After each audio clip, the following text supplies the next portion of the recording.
Let's hear from Hangout for a second. I'd be curious if anyone here in the Hangout, raise your hand if you think we still spend too much money on foreign aid.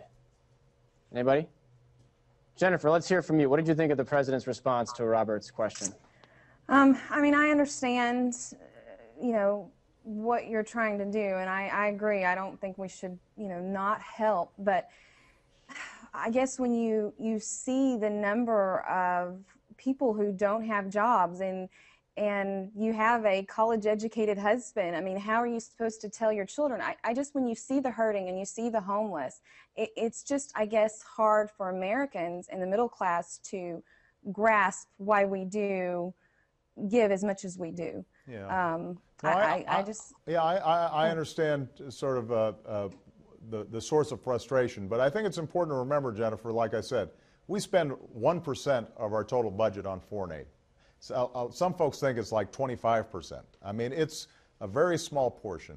And most of the foreign aid we provide is to countries that are also helping us with our national security.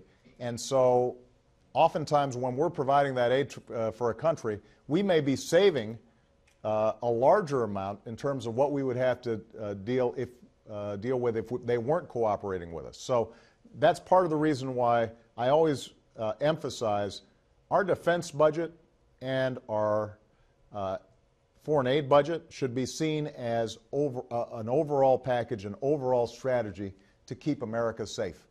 Because what we don't want to do is have a situation where certain countries completely collapse, and then the next thing you know, we're having to send our guys in there at huge potential risk and huge cost to taxpayers instead. But it also means when we're providing aid that these countries need to help themselves. And instead of just giving charity, one of the things we're trying to do is to help them develop, so hopefully at some point they become consumers of our goods and services, and we can sell stuff into those countries, and it helps grow the overall pie and helps create a situation where American businesses are doing better as well.